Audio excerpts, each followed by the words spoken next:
on parking in Seattle, a survey report discussing the experiences of frequent parking users in Seattle.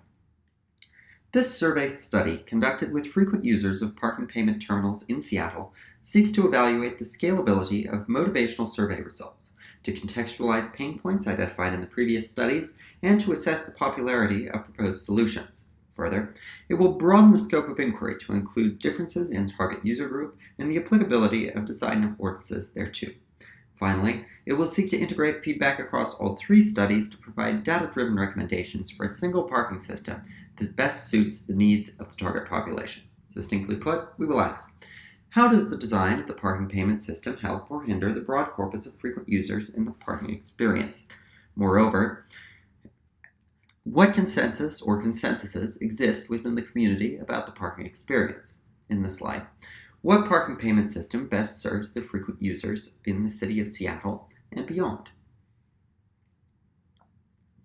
In the observational portion of this research, I identified 3 key points in the parking process at which users were hindered: signage and wayfinding, use of parking payment credit card terminals, and the use of the proof of purchase printer. The interview portion of this research confirmed these pain points and suggested that users were motivated in their dissatisfaction by a lack of attention to their core user values: payment speed and experiential consistency. Users also expressed dissatisfaction with the centralized parking concept implemented in Seattle. The observational interview studies provide a wealth of data related to user experience of parking payment terminals and the broader parking payment process. It also suggests specific user values which inform their reaction to the payment system design. Next, we will assess the scope of applicability for these results and the nuances of their application across the diverse user population.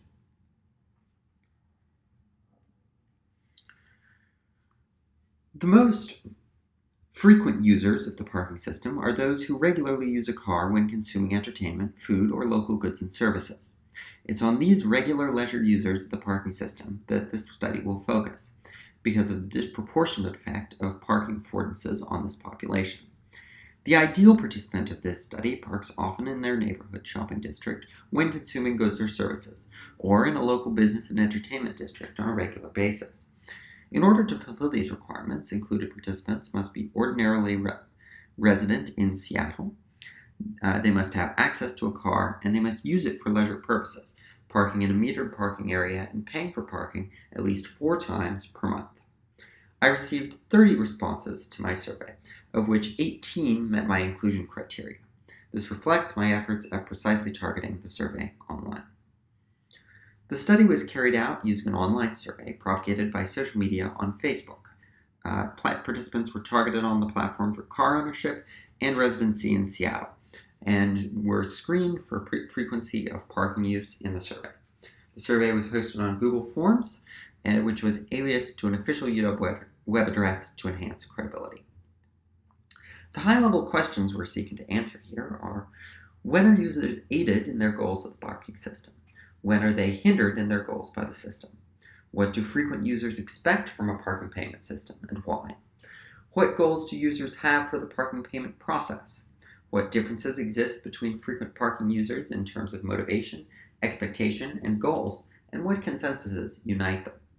Does the current payment system meet the needs of frequent users, and what system would best serve frequent parking users? We came up with 3 results here. First result is time as a primary motivator. As we saw in the interview study, our interviewees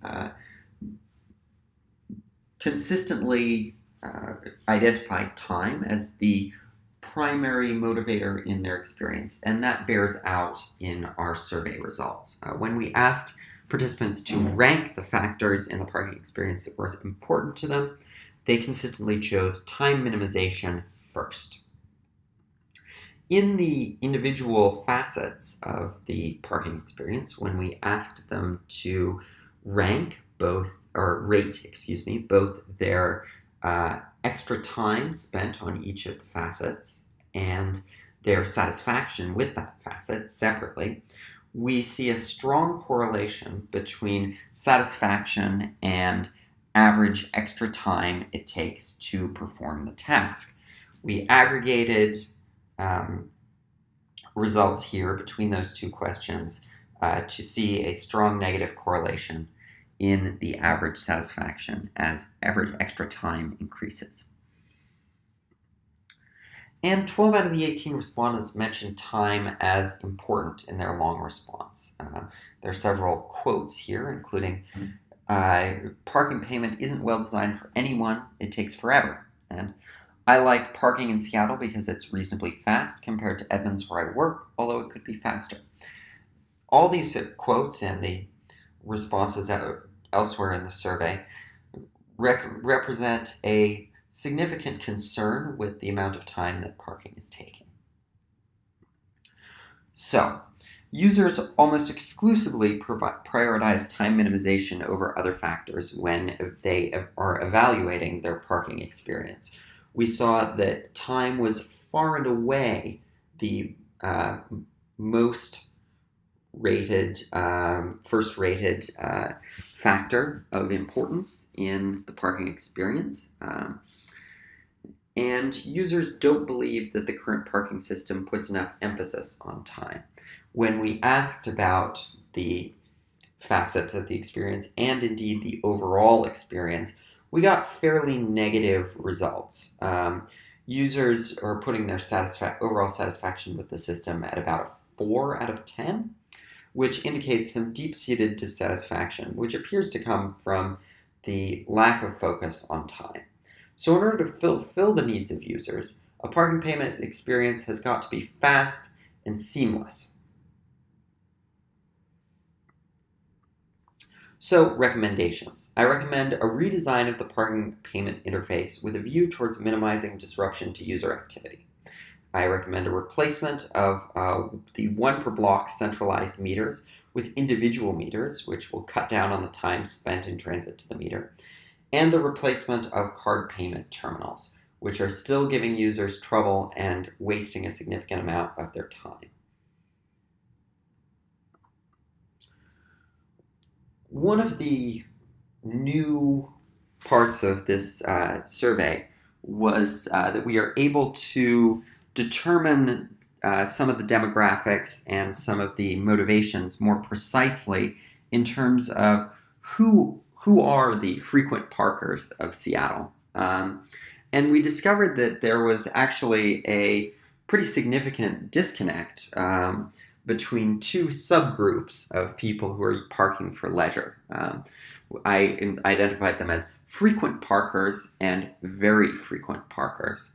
Now, this distinction was pulled purely off of the self-identified number of times that they had used the parking system in Seattle. Frequent parkers make up people that have used the system between 4 and 7 times in the target period, and very frequent parkers used it 8 or more times. And as you can see, there's a fairly large disconnect in the average satisfaction scores that these two groups exhibit. We see frequent parkers about a 5.3 above the total mean of 4, but very frequent parkers are well below the mean at 3.25. So looking across results for the parkers and very frequent parkers, we see that the parking motivation between these two groups is actually pretty significantly different. Frequent parking users identified their motivations as things like dining out or hanging out with friends, quick trips for food or a movie, and parking at a cafe for lunch or sometimes getting dinner. So very pure leisure-focused activities. Now, very frequent parking users were far more likely to use their used parking when they were going shopping or doing something that they had to be doing. Domestic tasks like going to the supermarket, running errands, picking up things, dropping off, walking the car, going to the park, or things like that. And this bears out in the concerns of these two groups as well. very frequent parking users mentioned portability of the parking rates at almost a 60% rate of response, while frequent parking users didn't mention it hardly at all. The frequent parking users said, I think it's designed well for me because I can pay once and then park anywhere I need to do my shopping. So the frequent parking users have an affinity with the current parking system's portability, but not with the rest of the experience, as we saw with the scores. Frequent parking users were more likely to talk about disruption from the tasks that they were doing than very frequent parking users. They said things like, while I'm on my way somewhere, the last thing I want to do is to have to go and pay for parking. For the parking machines, I have to walk in the other direction, and that upsets them. So frequent parking users and very frequent parking users, as we said, are actually two distinct user groups, and they have much in common. They share significant in common just in terms of their desires and their conception of what a good parking system looks like. But their motivators are slightly different. They use the parking system for different things, and therefore the priorities are slightly different. Now, we know that the current parking system works better for frequent parking users than very frequent users because our level of satisfaction among frequent users is higher than among the very frequent users. So this indicates that as the parking system scales up, you're getting more and more familiar with it, your satisfaction is actually going down, and that indicates that there might be a systemic problem in the way that we're dealing with the parking system. So a new parking payment system has to design with both these user groups in mind, and it particularly has to focus on improving the experience for very frequent users. My recommendation is to design specific affordances in the parking system for both frequent users and very frequent users to minimize the system's time impact. And we have to target affordances for these users based on the diverging user motivation that we had in our exploration of the motivations. We also have to do further research into the relative impact of the parking system on these groups. This research assumed at the start that it was one homogeneous group, but that's not really the case. Because of these diverging motivations, we need to look more at that. Finally, we wanted to assess the support for decentralized parking in the community and among frequent parkers. We identified decentralized parking as a solution to many of the problems identified in the interview study. And sure enough, the population that we're surveying is very happy with the idea of reforming the parking payment system. They very much do support decentralized parking. So the decentralized parking and the decentralized